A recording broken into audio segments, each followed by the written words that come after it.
to growing your aesthetic practice. With me today is Dr. Victoria Manning from River Aesthetics, and my name's Pam Underdown from Aesthetic Business Transformations. So we're here to talk about the journey that we've had together in the last, well, just over a year. Unfortunately, Victoria's business partner, Dr. Charlotte Woodward, couldn't be here, sends her apologies today, but Victoria and I, you'll see, we've got lots to talk about, so, and we've only got 15 minutes, so we've got a lot to cram in. So before we start then, let's just get a quick show of hands. Why are you here today? Who would like to have more of their ideal patients? A lot more ideal patients coming through the door, yeah? Excellent. And who would like to have more profit from those? Yeah, excellent. You're all in the right place. Great. So now's the right time, as I'm sure you're aware, very competitive marketplace, lots of new clinics opening all the time. If we get just a quick show of hands so we know who's in the audience. Anybody who's been in business for less than a year? Couple? Yeah? Okay, between, sort of under 5 years? And then over 5 years, who's the veterans? Yeah, excellent. So we've got a nice mix, and I think you'll all find, no matter what stage of your business journey you're at, there are always challenges, always new things that you need to learn to keep pushing forward to get those patients through the door and get those profits.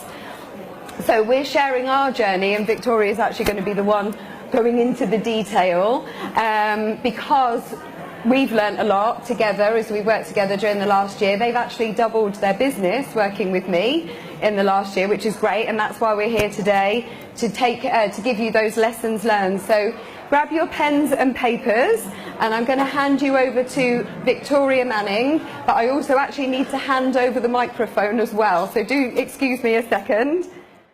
Hi everybody, thanks Pam for the introduction. Charlotte and I started our business 3 years ago, and I think, like most good business ideas, ours was started over quite a few espresso martinis. I think one thing I've learned from this business, it's not a get-rich-quick venture. It's one of tears, heartache and poverty, and I'm sure a lot of you can probably empathise with that, but I don't regret one single moment. I think many of you will also realise, whether you've been to dentistry school, medical school or nursing college, that what it prepares you for your career in medicine, it does absolutely nothing for preparing you for you're starting up as a business. So here's a little bit about our journey. Initially, we spent a long time researching our premises, choosing our branding, logos, website design, which companies you wanted to work with and which products you wanted to use. But also, what's your competition going to be like and where are you going to sit in that market? I think after acquiring our premises in Lymington in the New Forest, we were really easy targets for the local reps coming round with their flashy machines and convincing stories of huge returns on investment if we purchased them. And Charlotte and I started dreaming about what colour our Maseratis were going to be the following year. But we were restrained and we were good, and we refrained from parting with our pennies, which for two doctors who have a rather penchant to red-bottom shoes was quite a feat.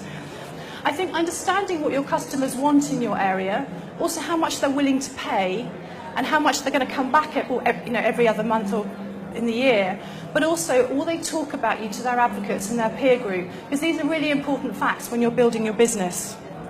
But I think another really important thing is whether you're creating your business, expanding or growing, the passion that's actually brought you here today to the conference or to here is that it should stay with you every single day. And there isn't one day now that I don't wake up feeling glad to be involved in this industry.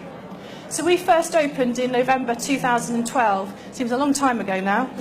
At that time, we were juggling our GP careers alongside setting up and trying to maximise our business. And I'm sure many of you will realise that the grassroots we came from, it's not easy trying to do these too many things because it doesn't result in success. You really want to work hard to grow your business. You know cash flow is really, really tight. In my case, my startup capital was all put on a credit card. We didn't know which strategy to apply first, but we needed patience and we needed them now. So where do you start? Social media, cold calling, my worst nightmare, email marketing, editorials, the list is endless. We had so many ideas at this stage. We were just jumping around all over the place. We had no real strategy or marketing plan. I guess a good analogy for me would be it was a bit like throwing a huge bowl of spaghetti bolognese in the air and expecting it to come down nice organised fashion on the plate. It just doesn't happen.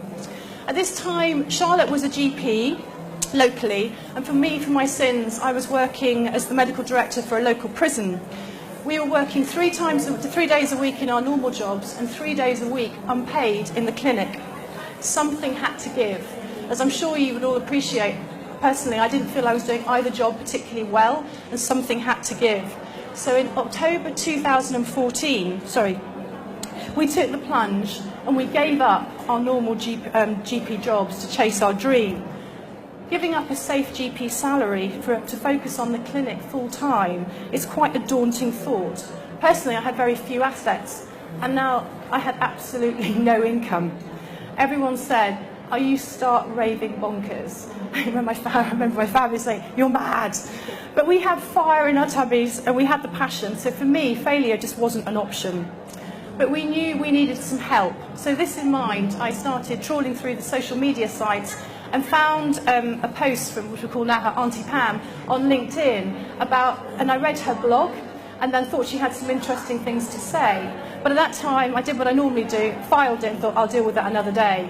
However, things carried on and I saw her name pop up a few weeks later, and this time I actually downloaded her business and marketing guide. And at the end of this, I was entitled to a free call with her. And at this point, we discussed our business in detail. And we actually asked me some quite difficult questions. What were the factors that were stopping us getting to where we wanted to be? Or in my case, what were the excuses we were giving? But you kind of flipped it on your head, Pam, and you also asked us, okay, that's where you want to be. What levers can you put in place to actually get there? At the end of it, we both knew that if we had so much to lose if we failed.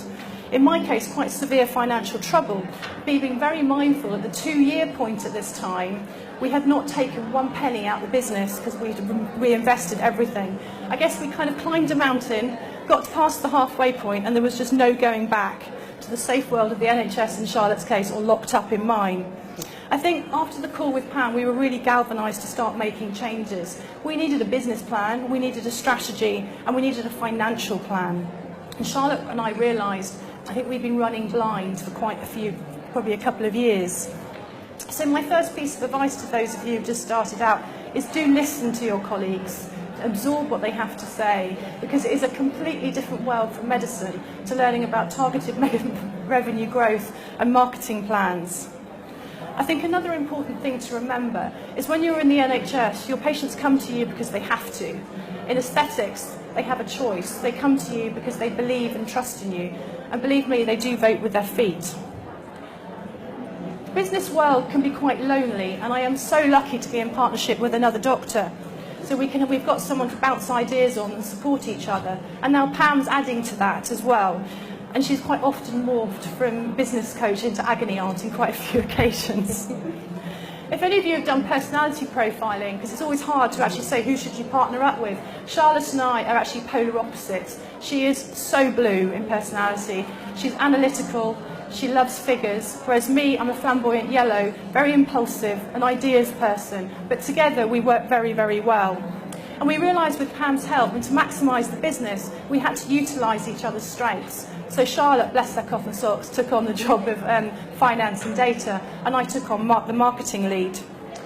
I think one of the decisions we made very, very early on was to keep, as Pam said earlier, to keep our overheads very, very low.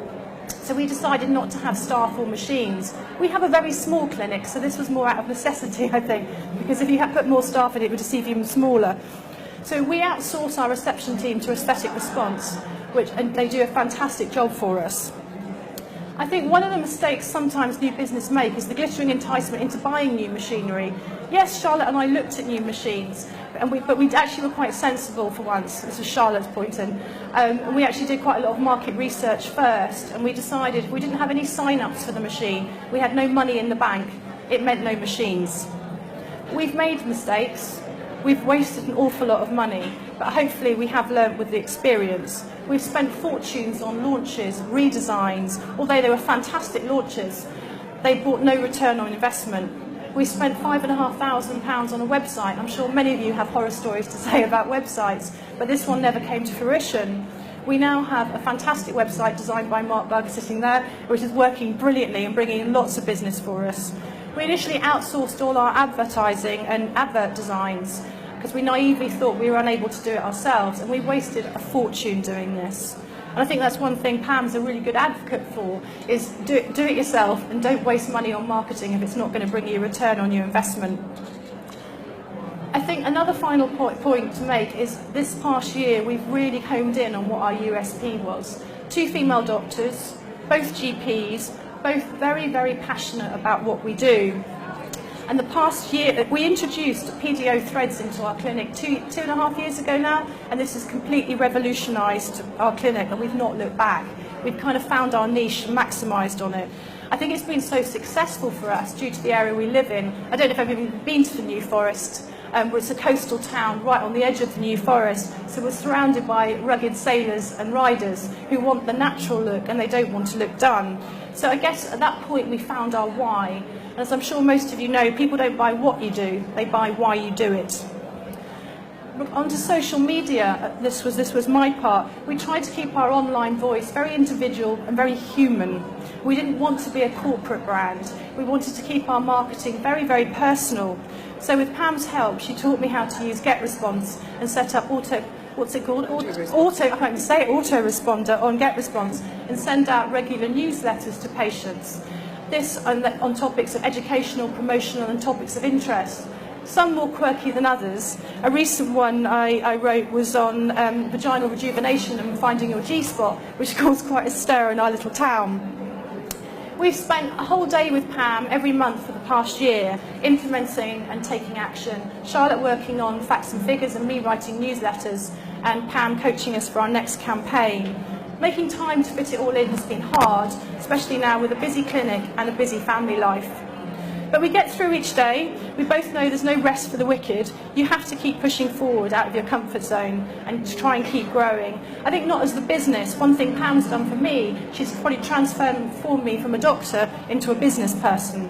And I think the world of profit and loss, social media, weekly targets have now become the norm. And my children are constantly telling me I'm on my phone more than they are. 2015 was a huge year of growth from us. As Pam said, our turnover doubled. But plans for 2016 are also now in full swing, with celebrity treatments becoming a centre of excellence for threads, as we now have both Silhouette Soft in clinic as well as PDOs, and we're now national trainers for PDOs and Deserial for vaginal rejuvenation with Rosmetics. Thankfully, we are now taking a director's salary every month, which has finally replaced our normal wage. It was interesting, I was sitting in one of these rooms last year watching Pam and introducing Daniel Priestley. And I don't know if any of you were there, but he showed us that graph, a graph that is quite a scary graph. The long lag phase of struggle, heartache, tears, sweat and poverty. And then after running this marathon, hopefully you start to soar. Just to put some figures around it, I don't know if you know these figures, the UK industry at the moment is valued at £17 billion in the UK, and it's due to grow in 2016 by 16%. That's huge, so it's a fantastic time to be in this industry. And if Charlotte and I can just take the tiniest percentage of that, maybe those sexy cars will be in our driveway next year. Thank you. You can swap over. Thank you. Thank you, Victoria. Quick few takeaways from me as their business coach in terms of the changes that I've seen, the action they've taken. I mean, you probably pulled out quite a few of your own key points there, but the big thing is determination. You know, I do a lot of free strategy calls, I speak to a lot of people in the industry, and I can always tell the ones that are going to make it. You know, there's just something driving them, and that's what these two have had, that real passion in their belly. They are action takers, they're coachable, obviously. I wouldn't be able to work with them if they weren't. And they do work really hard. So I quite often get emails late at night from Victoria, can you just have a read through of this newsletter? Or from Charlotte sending me across the latest figures weekly, just to make sure we keep it on top of everything. So it's all about the patients for them. It's not about their ego. This is about what's driving them is getting great feedback, great testimonials, great results. All the fantastic reviews and testimonials they've got on all the various platforms are testament to that. But the one big thing that, especially for anyone new, I would definitely say, keep your overheads low, do that market research, don't just buy a piece of equipment or take on a new treatment if it's not going to bring you that return. You've got to ask for your patients' feedback. So, you know, either send them a survey through SurveyMonkey, or just give them a quick form along with their consultation form to say what else concerns you. Have the list of things you're thinking of bringing in, not names of treatments and equipment, but just concerns that you can help them with. And then if they tick that, if you get that market feedback from them, find a niche. Obviously, like Victoria said, they're in an ideal location where threads have worked perfectly for people that didn't necessarily want injectables, so it's worked really well for them. And the big thing is they pushed through their challenges and kept going, and they've taken on board the business and the finance and the marketing side pretty much just as importantly, I would say, as their clinical side. And from your perspective, if it all seems a bit daunting, the one thing to take away from this is that every skill is learnable. You've all gone so far with all the medical training that you've had, and now obviously, you know, most people then think, oh, I'm great at injecting, I'm great with my patients, I can run a business, and that isn't the case. There's a lot more you need to learn. So put the time aside, make it happen. Be that real human being. I think part of their success is that they've been honest, open, transparent. They've allowed their personality to shine through in their social media and their marketing that they do, and that's made a big difference because people can see they're real humans. And with videos, people connect with humans, people connect with eyes, people connect with voices, so you can build that relationship, start building that trust before someone has even walked in the door.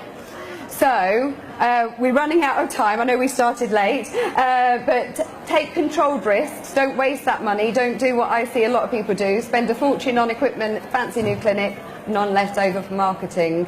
That happens a lot. And just have your goals and your vision bigger than the challenges that you're going to face every day, because then you will be able to get through them. And just be prepared to ask for help. You know, like Victoria said, you just need to make a decision. For them, it just took one phone call. For you, it could be the same. We've got Adam over here with some forms if anybody would like to book their free strategy call with me. And here's to the 2016 being the best year of success for you. So, I hope you found that interesting. I'm going to pass over now to Joanna Ward and her colleague, and then we'll be around for questions at the end. So thank you very much, everybody.